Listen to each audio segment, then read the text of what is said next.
ये दिल्ली के custom office की दोपहर थी। एक प्राइवेट जेट पिट्स S2 अल्फा को भारत लाने की अनुमति दी जा रही थी। इस विमान का इंतजार कोई पूंजीपति या मंत्री नहीं कर रहा था, बल्कि दिल्ली स्थित विश्वएतन योगाश्रम के गुरु कर रहे थे। ये पकड़िए, पिट्स S2 अल्फा की क्लियरेंस रिपोर्ट है ये। इसे विश्वएतन योगाश्रम भिजवा दीजिए। जी सर, ठीक है। इस खबर के तुरंत बाद ही प्रधानमंत्री आवास की घंटी बजी। हेलो इंदिरा, बाबा बोल रहा हूं। बाबा प्रणाम। संजय से कहिएगा पिट्स S2 अल्फा की परमिशन हो गई है और हां, सफदरजंग पर ही विमान लगाने की व्यवस्था करवाइएगा।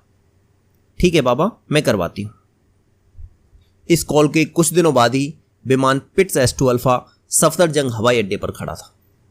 अब बारी से उड़ाने की थी। जिम्मा उठाया इंदिरा के छोटे बेटे और कांग्रेस सांसद संजय गांधी ने। वो इसकी उड़ान को साध लेना चाहते थे, लेकिन नियति को कुछ और ही मंजूर था। 23 जून 1980। बाकी दिनों की तरह उस रोज भी संजय पिट्स जहाज को उड़ाने वाले थे। साथ में सांसद माधवराव सिंधिया को बैठना था, मगर खराब सेहत के चलते उनका प्लान कैंसिल हो गया। संजय दिल्ली फ्लाइंग क्लब के पूर्व इंस्ट्रक्टर सुभाष सक्सेना के घर पहुंचे और उन्हें अपने साथ चलने को कहा। सुबह 7:58 पर प्लेन ने टेक ऑफ किया। अभी कुछ ही मिनट्स गुजरे थे कि सुभाष सक्सेना घबरा गया। संजय ने नियमों को ताक पर रखते हुए प्लेन को रियासी इलाकों के ऊपर से उड़ाना शुरू कर दिया और कलाबाजी दिखाने लगे। तभी एक अनहोनी घटी। विमान के इंजन ने काम करना बंद कर दिया और वो लहराता हुआ नीचे जमीन पर जा गिरा। पर खच्चे उड़ गए थे। पास में खून से लथपथ संजय की लाश पड़ी थी। प्रधानमंत्री इंदिरा गांधी को तुरंत सूचना दी गई। एक घंटी विश्वएतन योगाश्रम में भी बजी। हेलो, योग गुरु धीरेन्द्र ब्रह्मचारी जी से बात हो रही है? हाँ बताइए। जी, संजय गांधी जी की दुर्घटना में मौत हो गई है। वो आपके जहाज की ही सवारी कर रहे थे। क्या? नमस्कार, मैं हूं विनोद और आप देख रहे हैं मेरा चैनल विन्नू मोटिव। आज की इस वीडियो में कहानी भारत के सबसे बड़े गॉडमैन धीरेन्द्र ब्रह्मचारी की, जिनकी जिंदगी रहस्य और ग्लैमर से लिपटी हुई थी। सियासत ने जिनकी राह में कालीन बिछा दिए थे और एक वक्त जिनके बारे में माना जाता था कि इनकी इच्छा पीएमओ के आदेश में बदल जाती है। बिहार को बंगाल प्रांत से अलग हुए 24 बरस हो चले थे, लेकिन मधुबनी जिले को दरभंगा से अलग होने में अभी समय था। इसी मधुबनी के एक घर में उस दिन विलाप हो रहा था। 12 साल का बेटा धीरेन्द्र घर छोड़कर कहीं अचानक चला गया। मां का रो रो कर बुरा हाल था और पिता ने भी थाने में रिपोर्ट लिखवा दी थी। उधर धीरेन्द्र लखनऊ पहुंच गए थे। भटकते भटकते वो गोपाल खेड़ा आश्रम पहुंचे। यहां योग की शिक्षा दी जाती थी। यह धीरेन्द्र की योग से पहली मुठभेड़ थी। उन्होंने महर्षि कार्तिकेय से योग की शिक्षा लेनी शुरू की। 5 से 10 वर्ष में उन्होंने योग साध लिया। कुछ न कुछ नया सीखने की धुन में धीरेन्द्र ने तंत्र विद्या का रुख भी किया। मेहनती तो वे थे ही, जल्द ही योग और तंत्र में निपुण हो गए। उन्होंने अपना नाम रखा धीरेन्द्र ब्रह्मचारी। धीरेन्द्र एक जगह नहीं टिकते थे, लगातार घूमते थे। भारत घूमने लगे और जगह जगह जाकर योग की शिक्षा देने लगे। इसी सिलसिले में वो एक बार जम्मू पहुंचे। योग की क्लास खत्म हुई तो घूमते घूमते पास के शिकारगढ़ चले गए। देखा कि एक बंगले के बाहर पहरेदारी ज्यादा है।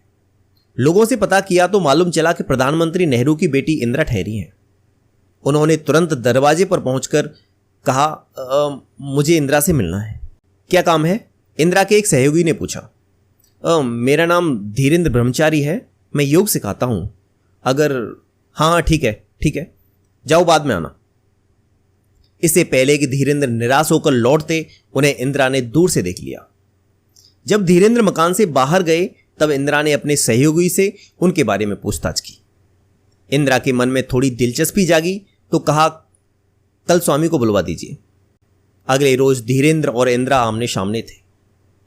बातें बनाने में माहिर धीरेन्द्र ब्रह्मचारी ने इंदिरा और पंडित नेहरू को योग सिखाने की इच्छा जाहिर की। 1958 की एक सुबह हो रही यह सामान्य सी बातचीत भविष्य की अहम घटनाओं की भूमिका भर थी। वरिष्ठ पत्रकार के विक्रम राव बताते हैं कि धीरेन्द्र ब्रह्मचारी का नेहरू परिवार में प्रवेश करना एक अजूबा था। और सबसे अजीब बात यह थी कि इनका जो आश्रम है, बिस्वाती आश्रम, उसका उद्घाटन जवाहरलाल नेहरू ने किया। जबकि नेहरू हमेशा नास्तिक रहे, वो भौतिकवादी थे। हाँ, योग के बारे में वो थोड़ा अलग थे। आश्चर्य इस बात का है कि नास्तिक होने के बावजूद भी नेहरू क्यों धीरेंद्र से उस दौर में इतने नजदीकी हुए। इंदिरा गांधी और धीरेंद्र की नजदीकियां बढ़ने लगी। प्रधानमंत्री नेहरू और इंदिरा के साथ काम कर चुके वरिष्ठ वकील जनक राजराय का कहना है कि इंदिरा से मिलने के लिए धीरेंद्र को किसी की भी परमिशन की जरूरत नहीं थी। इंदिरा और सरकार की सहायता से उन्होंने सफदरजंग रोड के पास एक आश्रम भी खोल लिया। इसे सरकारी फंड से सहायता दी जाती। 3-4 सालों तक यह सिलसिला चलता रहा, मगर 1963 में एक सरकारी लेटर आश्रम पहुंचा। केंद्रीय मंत्री डॉक्टर KL श्रीमाली ने आश्रम को सरकारी ग्रांट देने से इनकार कर दिया। धीरेंद्र ने जब कारण पूछा तो जवाब आया कि उन्हें अपने खाते का ऑडिट जमा करना होगा। धीरेंद्र का साफ कहना था, उन्होंने ना आज तक ऑडिट जमा की और न ही अब करने वाले थे। उन्होंने तुरंत इंदिरा का रुख किया और सारी बातें बताई। तब इंदिरा के पास कोई सरकारी पद नहीं था, लिहाजा वो नेहरू के पास पहुंची और बोली, पप्पू, स्वामी के आश्रम का ग्रांट इस बार रिलीज नहीं किया गया है, श्रीमाली जी से बात कीजिएगा ना। इतना सुनना था कि नेहरू ने उसी वक्त श्रीमाली को फोन घुमा दिया, लेकिन बात नहीं बन पाई। श्रीमाली अड़ गए थे। बोले, नेहरू जी, जब तक स्वामी जी पिछले साल के ग्रांट का ऑडिट सबमिट नहीं करते तब तक मैं फंड रिलीज नहीं कर सकता। नेहरू अपने मंत्री के ही सामने बेबस महसूस कर रहे थे। इंदिरा की ओर देखकर वो बोले, स्वामी जी को बोलो ऑडिट कर लें। इंदिरा ने वही बात दोहराई जो धीरेंद्र ने कही थी। नेहरू बिफर गए और बोले, तो क्या करूं, श्रीमाली को हटा दूं क्या? स्वामी ऑडिट रिपोर्ट जमा क्यों नहीं करते? बात कायदे की थी। इंदिरा झुक गई। वो लाचार महसूस कर रही थी। ये सारा वाकया धीरेंद्र ब्रह्मचारी को कह सुनाया, लेकिन धीरेंद्र ने तय किया था कि वो ऑडिट नहीं कराएंगे। दोनों पक्षों का जिद पर अड़ना था। सो इस साल आश्रम को फंड नहीं मिला, लेकिन अभी वक्त को धीरेंद्र पर मेहरबान होना था। इंदिरा के प्रधानमंत्री बनने के बाद उनके लिए सरकार बिछ गई। 1965 में इंदिरा की सत्ता संभालते ही धीरेंद्र ब्रह्मचारी की ताकत में जबरदस्त इजाफा हुआ। ग्रांट तो बरस ही रही थी। फ्रांस, अमेरिका, नेपाल, इंग्लैंड, हर तरफ धीरेंद्र की पैंठ बढ़ने लगी। मर्सिडीज से लेकर प्राइवेट जेट तक धीरेंद्र के लिए विदेशों से इंपोर्ट होने लगे। वो इन महंगी चीजों को तोहफा बताते, लिहाजा कस्टम ड्यूटी से छूट मिल जाती। कुछ ही सालों में धीरेंद्र का प्रभाव इतना बढ़ गया कि उनके घर पर मंत्रियों का तांता लगने लगा। धीरेंद्र ब्रह्मचारी का दावा था कि मोरारजी देसाई, जयप्रकाश नारायण, जगजीवन राम जैसे दिग्गज नेता उनसे योग की शिक्षा लेते थे, मगर इंद्र कुमार गुजराल को धीरेंद्र का आचरण खटक रहा था। वो हमेशा उनसे कटे कटे रहते थे। इसका जिक्र उन्होंने अपनी आत्मकथा मैटर्स ऑफ डिस्क्रेशन में भी किया है। यह बात तब की है जब गुजरात निर्माण और आवास राज्य मंत्री पदभार संभाल रहे थे। एक दिन उनके पास धीरेंद्र ब्रह्मचारी का फोन आया। उन्होंने गुजराल को गोल डाकखाने के पास की सरकारी जमीन आश्रम के नाम ट्रांसफर करने को कहा। गुजराल तब ज्यादा कुछ नहीं बोले और फोन रख दिया। गुजराल धीरेंद्र को किसी भी कीमत पर सरकारी जमीन नहीं देना चाहते थे। फाइल आगे नहीं बढ़ी। दिन गुजरते गए। आश्रम का काम अटका पड़ा रहा। आखिरकार जब धीरेंद्र के सब्र का बांध टूटा तो उन्होंने गुजराल को फोन किया और बोले, अगर तुमने मेरा काम नहीं किया तो तुम्हें डिमोट करवा दूंगा। गुजराल ने धीरेंद्र की बातों पर ध्यान नहीं दिया, मगर हफ्ते बाद हुई एक मीटिंग ने उनके पांव तले जमीन खिसका दी। उमा शंकर दीक्षित को कैबिनेट मंत्री बनाकर इंद्र कुमार गुजराल के ऊपर बैठा दिया गया। फैसले के अगले दिन गुजराल इंदिरा से मिलने पहुंचे और धीरेंद्र की पूरी कहानी सुनाई, मगर इंदिरा चुप रही और कोई जवाब नहीं दिया। दिलचस्प बात यह रही कि उमाशंकर दीक्षित ने भी धीरेंद्र ब्रह्मचारी को वो जमीन देने से इनकार कर दिया। नतीजा यह रहा कि कुछ दिनों बाद उनका भी तबादला कर दिया गया और उनकी जगह धीरेंद्र का कहना मानने वाले मंत्री ढूंढ लिए गए। 1975 में जब इंदिरा ने इमरजेंसी लगाई तो उसमें भी धीरेंद्र ब्रह्मचारी का बहुत बड़ा हाथ था, जिसका खुलासा इमरजेंसी के बाद बैठाई गई सह आयोग की रिपोर्ट में हुआ था। दिल्ली, जम्मू, बिहार समेत कई राज्यों में आश्रमों को एक के बाद एक जमीनें मिल रही थीं। इंदिरा के कारण धीरेंद्र पर कोई उंगली भी नहीं उठा पा रहा था। खास करके जम्मू और उसके आसपास के इलाकों में धीरेंद्र की पकड़ मजबूत होने लगी थी।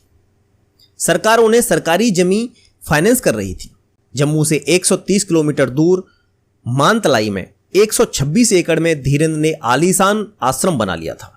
खास बात यह थी कि डिफेंस मिनिस्ट्री के मना करने के बावजूद बॉर्डर से सटे इलाके में धीरेन्द्र के प्राइवेट जेट के लिए एयर स्ट्रिप बनाई गई और यह सब इंदिरा के सहयोग से हो रहा था। कुछ महीनों बाद धीरेन्द्र ने हथियारों की बिजनेस में भी कदम रखा और जगह चुनी जम्मू। उन्होंने देसी हथियार का कारखाना खोला। कारखाने में देसी बंदूक के पार्ट्स बनाए जाते थे। धीरेन्द्र के सितारे बुलंद थे, मगर हालात हमेशा एक जैसे कहां रहते हैं। धीरेन्द्र ब्रह्मचारी के खिलाफ मानतलाई पुलिस थाने में एफआईआर दर्ज हुई। लोगों ने उन पर उनकी जमीन हड़पने का आरोप लगाया। राज्य में जम्मू कश्मीर नेशनल कॉन्फ्रेंस की सरकार थी। मुख्यमंत्री फारूक अब्दुल्ला ने जांच के आदेश दिए, लेकिन नवंबर 1983 में पुलिस के हाथ एक और बड़ी खबर लगी। खबर धीरेन्द्र ब्रह्मचारी के गन फैक्ट्री से जुड़ी थी। वहां इलीगल तरीके से विदेशी हथियार बनाए जा रहे थे। फारूक ने तुरंत छापेमारी का आदेश दिया और खुद सर्च ऑपरेशन में पुलिस के साथ चल पड़े। छापेमारी में लगभग 500 स्पेनिश गन बनाने के औजार बरामद किए गए। मामला नेशनल सिक्योरिटी का था, लिहाजा केंद्र के भी हाथ बंद गए। फैक्ट्री पर ताला लगा दिया गया। मामला कोर्ट के पास पहुंचा और धीरेन्द्र अपने वकीलों के पास। कोर्ट की हियरिंग होने वाली थी। धीरेन्द्र बेल की अर्जी डालने वाले थे। सुनवाई हुई तो कोर्ट ने बेल दी भी, लेकिन कुछ शर्तों पर। कोर्ट का साफ आदेश था, धीरेन्द्र मीडिया से बात नहीं करेंगे। दिल्ली या जम्मू वो बिना स्टेट पुलिस की इजाजत के छोड़कर नहीं जाएंगे। जब कभी पुलिस उन्हें तलब करेगी तब उन्हें हाजिरी लगाने जाना पड़ेगा। इनमें से अगर एक भी शर्त का धीरेन्द्र उल्लंघन करते तो पुलिस उन्हें गिरफ्तार कर सकती थी। गेंद अब पुलिस के पाले में थी, मगर केंद्र की सत्ता धीरेन्द्र के करीब। इंदिरा ने हर संभव मदद का भरोसा दिलाया। मदद हुई भी। धीरेन्द्र की गन फैक्ट्री का लाइसेंस उन्हें वापस कर दिया गया। लेकिन 1 साल बाद ही इंदिरा की हत्या ने धीरेन्द्र को आसमान से जमीन पर लपटा। राजीव गांधी के सत्ता संभालते ही धीरेन्द्र गांधी परिवार से पराई कर दिए गए। अगले 8 साल धीरेन्द्र के हिस्से गुमनामी के अंधेरे आए, लेकिन वो फिर नया सपना लेकर मानतलाई आश्रम लौटे। मानतलाई को वो नया सिंगापुर बनाना चाहते थे, जिसमें 5000 फुट लंबी, 2000 फुट चौड़ी और 15000 फुट गहरी झील हो, 5000 कारों की पार्किंग हो, मोनोरेल, घूमने वाला रेस्टोरेंट, स्कूल, कॉलेजेस हो। इसके साथ वो ध्यान और योग के लिए लंबी सुरंग भी बनाना चाहते थे। सुरंग के मुहाने पर तैनात करने के लिए उन्होंने भालू के 2 बच्चे भी पाल लिए थे। मगर आज ना ही वो सपना है और ना ही वो साम्राज्य। जून 4, 1994 को जम्मू के मानतलाई के पास ही प्लेन क्रैश में धीरेन्द्र ब्रह्मचारी की मृत्यु हो गई। कहते हैं प्लेन वो खुद उड़ा रहे थे, हालांकि पुष्टि हो नहीं पाई है। मानतलाई आश्रम आज बेहाल है। हवाई पट्टी, वॉच टावर, सब कुछ कबाड़ बन चुका है। जहां हर वक्त उनके भक्तों का तांता लगा रहता था, वो जगह अब वीरान है। जम्मू के गांधीनगर स्थित उनके अपना आश्रम का सरकार ने अधिग्रहण कर लिया है और वहां फूड क्राफ्ट इंस्टीट्यूट है।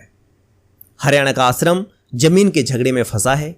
दिल्ली का आश्रम Morarji Desai national institute of yoga में बदल चुका है। हर राजनीतिक दौर में किसी न किसी स्वामी का अभ्युदय होता है। धीरेन्द्र ब्रह्मचारी का भी हुआ। आप धीरेन्द्र ब्रह्मचारी के बारे में क्या सोचते हैं? कमेंट करके जरूर बताइएगा। धीरेन्द्र ब्रह्मचारी की इस कहानी से आप गांधी परिवार और इंदिरा नेहरू के बारे में क्या सोचते हैं, जरूर लिखिएगा। ऐसी ही और गाथाएं सुनने के लिए बने रहिएगा मेरे चैनल के साथ। अगर आप चैनल पर नए हैं तो सब्सक्राइब करना मत भूलिएगा। वीडियो को लाइक और ज्यादा से ज्यादा शेयर करें। मिलता हूं अगले वीडियो में एक और नई कहानी के साथ। तब तक के लिए जय हिंद, जय भारत।